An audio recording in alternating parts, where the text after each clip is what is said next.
Et à 7450 points, le CAC 40 qui gagne pas loin de 14%, autour de 14% depuis le début de l'année.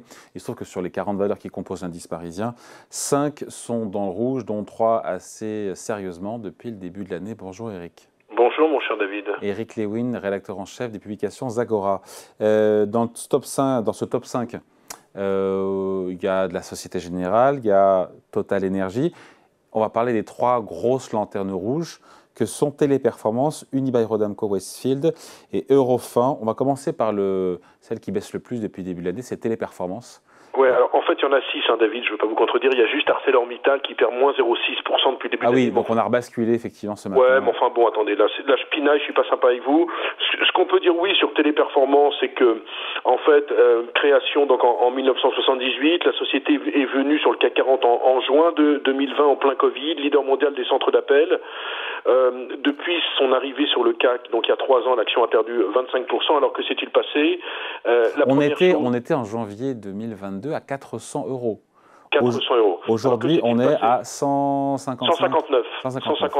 Alors que s'est-il passé? Bon, je vais pas revenir sur depuis 3 ans, ça sera trop long, mais disons qu'en novembre, il y a eu une espèce d'enquête du ministère du Travail colombien pour violation des normes du travail du groupe en Colombie, qui était le groupe qui employait près de 40 000 employés. Donc ça a fait désordre. Et puis, plus près de nous, il y a eu des événements qui sont conjugués. D'abord, le groupe a décidé d'acquérir Majorel pour 3 milliards d'euros. C'est la plus importante acquisition dans l'histoire du groupe, mais certains se sont dit que c'était encore trop spécifique et qu'ils avaient peur quand même de dilution, même si la société a dit que finalement ça serait relutif en année 1. Et puis il y a eu des publications un petit peu moyennes, notamment celle du premier trimestre où le groupe n'a fait qu'une croissance de 1,9% en termes de chiffre d'affaires à 2 milliards. Et surtout, il a dit que sur l'année, on attendait une croissance annuelle entre 8 et 10% contre 10%. Alors vous allez me dire oui, entre 8 et 10 c'est très bien, sauf que Téléperformance a toujours été vue comme une valeur de croissance.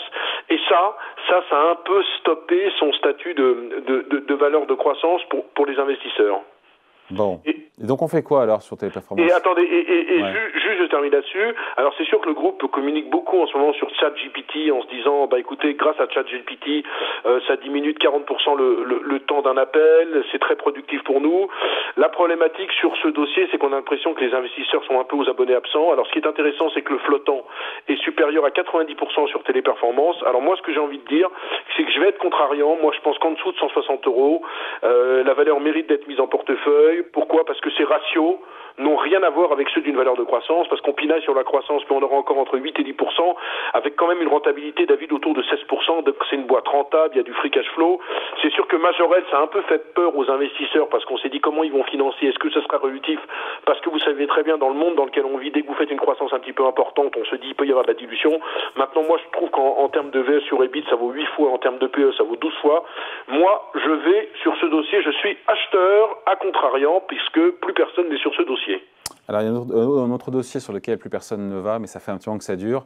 Ce sont les foncières, notamment Unibail, Rodamco, Westfield, moins 25% depuis le début de l'année, moins 75% sur 5 ans. On est à 45 euros, autour de 45 euros. Les investisseurs n'y croient plus aujourd'hui? Bah écoutez, c'est devenu d'ailleurs la plus petite capitalisation du CAC 40 avec simplement 6 milliards d'euros. Ce qu'on doit dire, c'est que le groupe, quand même, pendant 3 ans, a passé son dividende. Vous savez, c'était considéré comme une valeur de dividende. Et puis, un jour, le groupe a dit, nous, on a des problématiques dans l'immobilier, donc plus de dividendes. Donc, ça a jeté un froid. Maintenant, quand on regarde les dernières publications, elles ne sont pas catastrophiques. Par exemple, sur le premier trimestre, les loyers ont progressé de 6,4%. Alors, c'est vrai que le taux de vacances aux États-Unis est encore de 11,7%. Alors qu'il est de 7,2% sur l'ensemble du groupe et que chacun s'interroge sur le fait quand est-ce qu'ils vont enfin vendre toutes leurs activités aux États-Unis. Pour l'instant, ils ont vendu des petits centres commerciaux, mais pas encore l'ensemble constitué par Westfield. Donc ça inquiète un peu les investisseurs. Et moi, j'ai envie de vous dire que, en fait, sur ce dossier, il y a 2 problématiques. Il n'y a plus tellement de catalyseurs et surtout, on a quand même une dette nette qui représentait 10,4 fois les l'EBITDA, qui va tomber à 8 ou 9 fois les l'EBITDA encore, mais c'est beaucoup. Et la grande problématique, c'est qu'ils ont racheté Westfield, j'en parlais le 1er juin 2018, à quasiment 21 milliards, et que depuis, c'est un peu la panique sur les centres commerciaux. Ce sont des dossiers qui ne font plus rêver, un groupe qui est très très très endetté, et puis surtout, j'oubliais, c'est que les taux n'ont cessé d'augmenter. Alors c'est vrai que là on se calme, on dit peut-être que la BCE va faire une pause, enfin surtout la Fed va faire une pause, mais c'est vrai que c'est une valeur qui a subi de plein fouet la hausse des taux. Donc moi, tant qu'on n'en sait pas plus sur la reprise du dividende, c'est-à-dire combien ils seront capables de donner, moi j'ai pas tellement envie d'aller sur ce dossier, d'autant plus que autant on peut considérer que si vous voulez des foncières comme l'immobilière d'Assaut, qui a sans doute les plus beaux emplacements stratégiques à Paris, peut être intéressante, autant Unibail-Rodamco-Westfield qui est surtout positionné sur des centres commerciaux, surtout aux États-Unis où ça patine, moi j'ai pas tellement envie d'aller sur ce dossier. Alors, autre dossier qui perd moins depuis le début de l'année, on n'est pas entre moins 25 et moins 30%, mais on perd 8% sur Eurofin, avec une tendance baissière depuis septembre 2021, même si sur 5 ans, le cours gagne toujours 40%.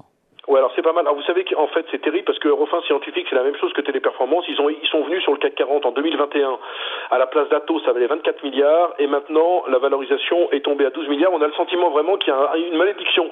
Dès qu'une boîte rentre sur le CAC 40, tout le monde applaudit et puis dans les 2 ans qui viennent, c'est un peu la malédiction, elle perd 30, 40, 50%.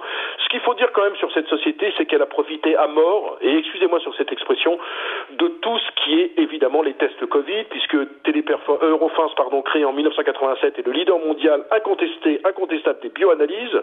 C'est un groupe qui s'est construit par croissance externe et par croissance organique. Figurez-vous qu'en 2021, la marge d'EBITDA était à 27%, et cette année, elle devrait baisser à 19,5%, mais ce sont des niveaux normatifs beaucoup plus normaux, si vous me permettez cette expression, que les 27% qui étaient dus à la crise du Covid. Ce qu'on peut dire, c'est que l'année va être encore un peu compliquée. On risque d'avoir un chiffre d'affaires entre 6,5 milliards et 6,7 milliards. C'est vrai que quand ils ont donné leurs objectifs, ils ont un peu déçu également sur le free cash flow. Ils ont un peu déçu sur les EBITDA. Mais ce qui est intéressant sur cette valeur, c'est que la valeur est à la même valorisation qu'en 2018, à l'époque où elle faisait 2 fois moins de chiffre d'affaires avec une dette nettement supérieure. Donc moi, j'ai le sentiment que Eurofins, c'est vrai que ça fait pas rêver parce qu'elle a profité en 2020, vous vous rappelez, de la flambée de toutes les valeurs Covid. Elle est revenue à des ratios intéressants pour le secteur avec un PE de 21, avec une valeur d'entreprise rapportée au résultat opérationnel de 17. Moi, je pense qu'on peut tenter quelques achats sur le dossier. En réalité, si je devais faire le classement des 3, je suis plutôt assez voire boule sur Téléperformance. Sur Eurofins, je suis slightly bullish, c'est-à-dire légèrement bullish, et je suis à l'écart d'Unibail-Rodamco-Westfield. Voilà qui est clair, net et tranché. Merci beaucoup. Merci beaucoup, David. Conseil signé Eric Lewin, rédacteur en chef des publications Agora. Salut Eric. Salut David.